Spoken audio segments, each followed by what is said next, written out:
Is it an amplifier? It's an amplifier? Ringgold is my name. Okay, so Anyone Can Fly Foundation is my name.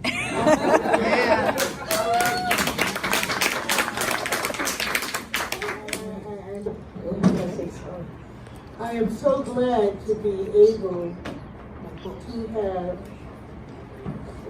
designed this foundation, and I have given awards to so many wonderful women like you.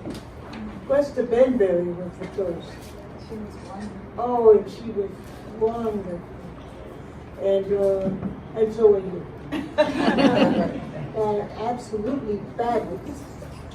And this is a great joy. How and when did you first engage in the arts? So long story short, in elementary school, I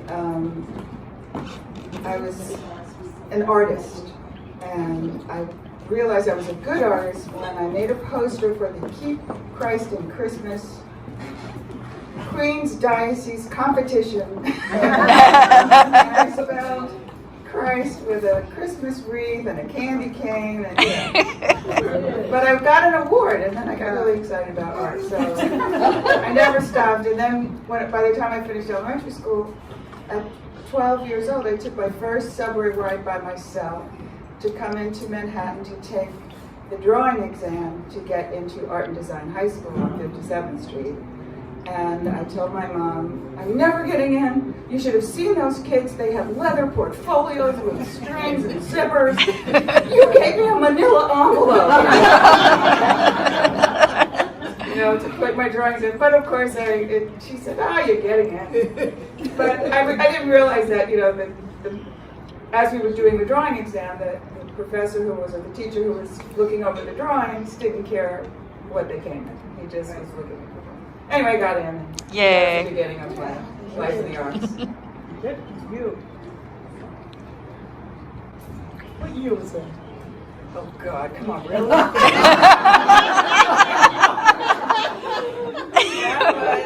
that was, I got into high school 1970. Long time.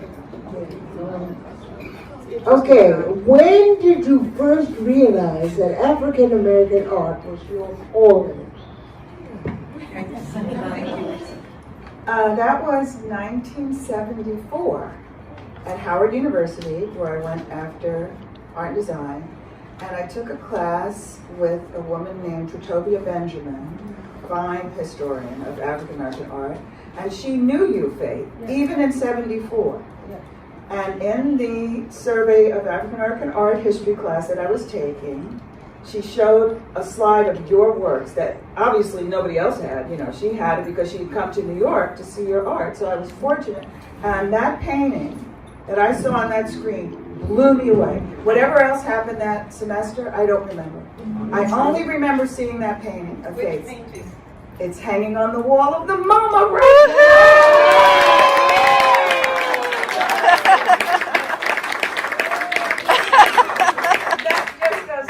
I should be an art historian because I know good art when I see it. Yeah. It's called Die from 1967. Yeah. And it's hanging right next to Picasso. Yes, it was 1967. Yeah, which means I saw it only 7 years after she made it, when nobody else even knew about it. So that's changed my mind. I actually was a painting major in college.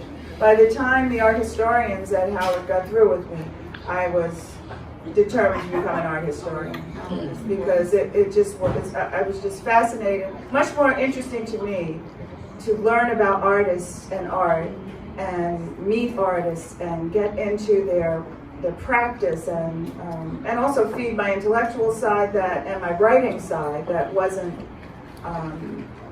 I just like that better. I don't know why. So I just switched into art history and never looked back. I think you may have realized that they needed you. The history was important and it wasn't being told completely.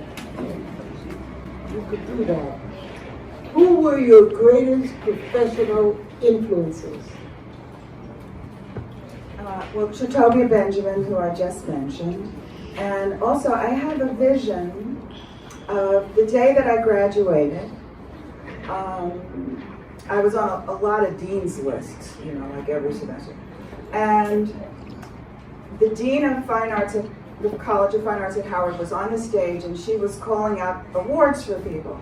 And she said, wait a minute, Lisa Farrington, wait a minute, Lisa Farrington, wait a minute, come up here, Lisa Farrington. And there is the woman who did that for me.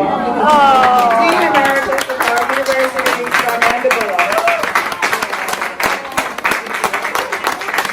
And not coincidentally, the mother of Professor Raymond Featherstone. So seeing this petite woman on stage, handing out the graduates awards, in charge of the entire College of Fine Arts. I mean, where do you see that? Not then, not in 1978. You don't see such a thing. So I never forgot that. And of course, Faith has been a huge influence on me, as much through her art as through her personality. When I was doing my dissertation, or claiming to do my dissertation, I was dragging my feet, as we all do, because I had a husband and a job, and I met Michele. She was a professor at the CUNY Graduate Center, and I didn't know her, but I saw a course in the course catalog called Black Feminist Thought. And I said, you mean there's such a thing as a black feminist? I didn't even know such a thing. I said, I must take that class. And Michele is such a dynamic teacher. And then one of the books on her reading list had Faith Ringgold painting on the cover.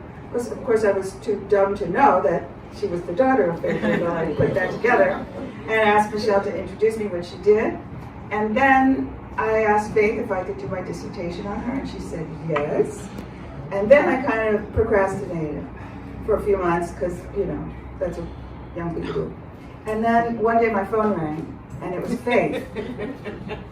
And she said, when are you going to get your butt up here to Harlem and do this research? You coming up here or what? I said, I'm coming right up there. After that, I spent every Saturday in her archive, 10 blocks from here, and did my work and finished that book. Yeah. So the 3 or 4 of my greatest influences are right here in this room.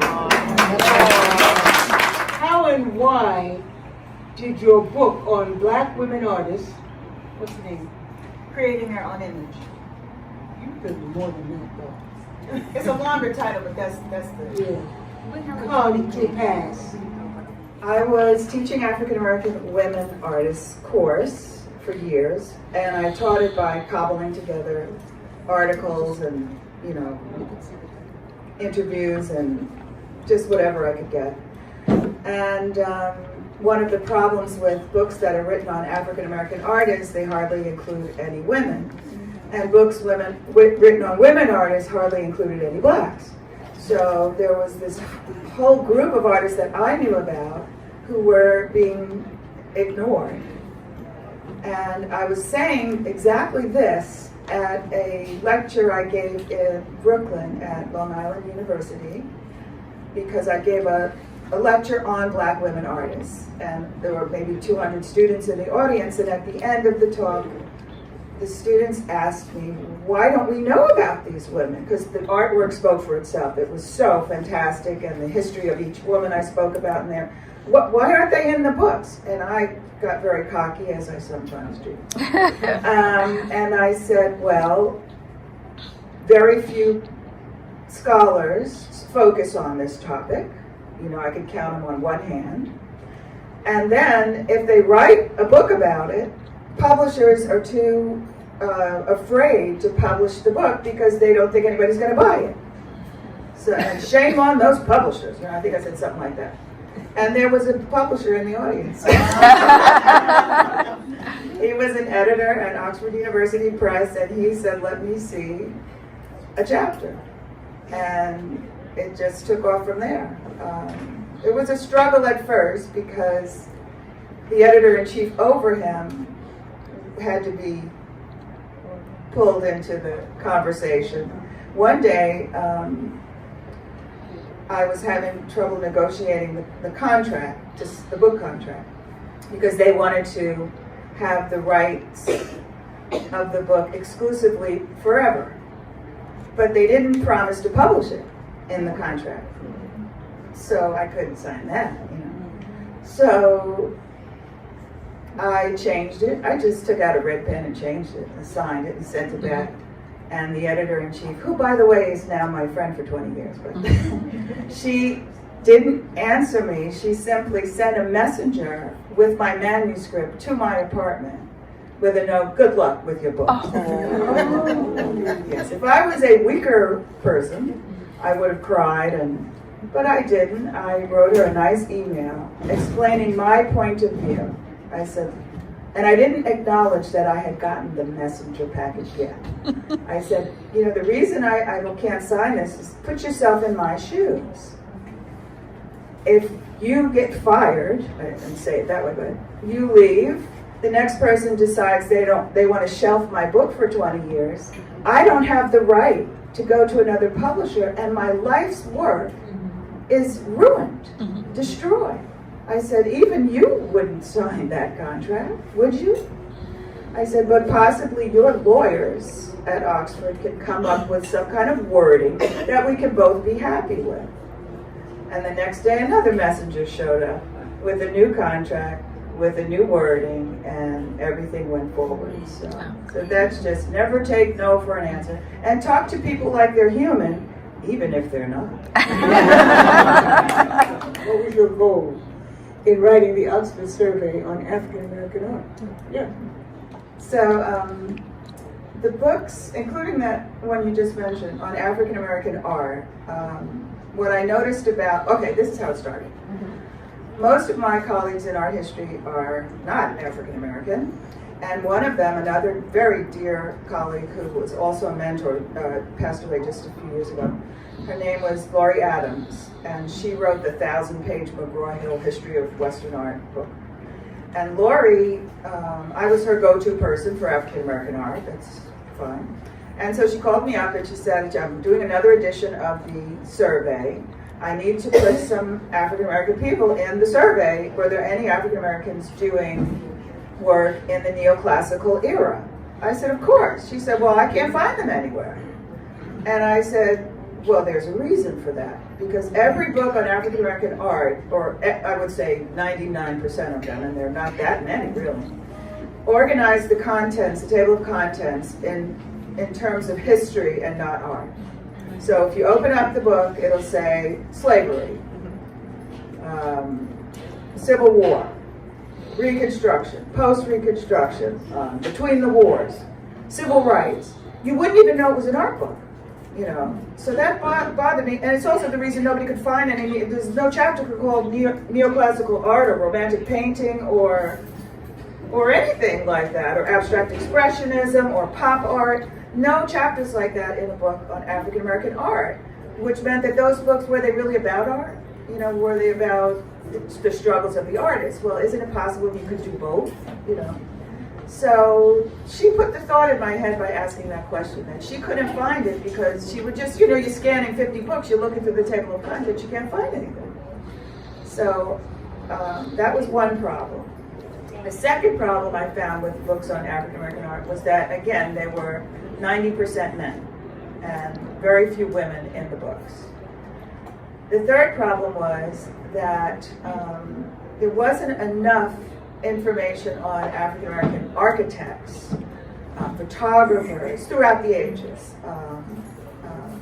people who worked in the so-called low arts, you know, who made utilitarian objects that were stunningly beautiful because they didn't have access to schools and money to go to become a fine artist. And so those were my goals. And I would tell anybody who'd listen, you know, what my problem was with African American art history. And one of my colleagues at CUNY was listening, and he was publishing a book also with Oxford. This was now 10 years after my first book with Oxford. And he mentioned it to the editor-in-chief of college textbooks and arranged for me and Richard Carlin, is his name, to have lunch. And I said, you know, this book could be fantastic. It could have, you know, 50% women and photographers, and it could be organized in such a way that people who are writing the mainstream art books could easily just yank out a chapter and stick it in there. And he said, wow, he got all excited. And then he said, okay, you write it. And that was the next 3 years of my life. I thought I was going to kill myself because it was so hard to do the proper due diligence, find all the invisible artists and codify everything the way it ought to be, and include things like you know, racial iconography and socio-political issues and struggles, and weave all of that in with discussing the actual art styles. So I lost friends over that. Well, mostly because I just was buried in the work for over 2 years that I didn't have time for anybody for a while, and I'm back. Yeah. Can you give some advice to young women who are entering the field today? That's a really good question. Of course, yes. But my advice would be to always be excellent in your work, your research, your writing, to be your own best self-promoter. Don't be shy. You know, tell people what you're doing, what you're interested in. Being a loner is not a good thing if you expect to succeed in a field where people are not necessarily that interested, or any field, really. And have fun along the way.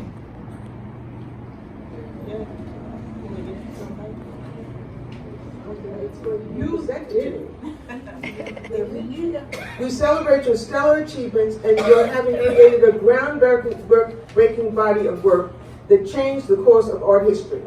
We are dedicated to expanding upon the knowledge of the canon of African American art, and your work accomplishes that goal. Thank you, and here is your award check for $2,000.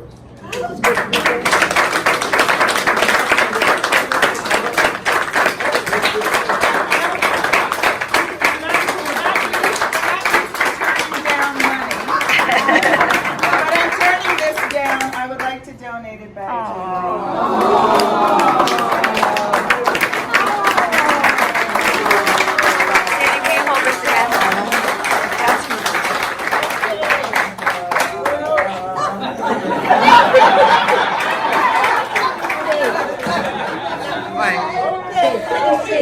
That's for Lisa too. Lisa, that's for you also. That's your award. Yes, that that's your award. quilt there in the middle. And the quilt. Yeah. What's this? What's this? A coffee mug. Souvenir coffee mug.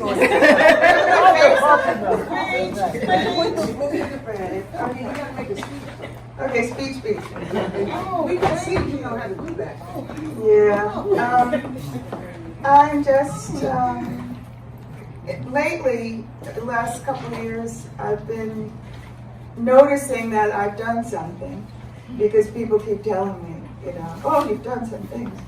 And sometimes when I give talks at different universities or museums, and someone gives a speech about, you know, the introductory speech, and Lisa Farrington, and she goes, I go on and on. I'm like, oh God, you know, if it wasn't me, I'd be like, la la la la. So, getting back to the last question you asked about giving advice is that this was never my plan. You know, I had a plan to stay in art and to write and to think. And I think that was really the only real plan. Okay, have a mink coat and live in a high-rise apartment. Now I can't wear the mink, but I do have the apartment. But over the years, I've done what I've done because I love the subject matter. I write about African American women in particular because they're underserved and because I am one. And, you know, nobody ever asks Robert Rosenblum, you know, why do you write about white men? You know, it's a silly question. Of course I'm going to write about African American women because we are all essentially egocentric to a degree. But the wonderful thing about writing about African American women is that they need to be written about. They are amazing. You know, they're like Avis and Hertz. They do everything twice as good. Just to get equal accolades. I'm on this committee choosing the new distinguished professors at CUNY.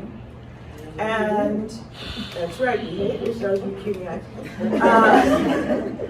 And I noticed that the candidates coming up, I think I might have said this out loud at the last committee You are meeting. distinguished, don't you? Yeah.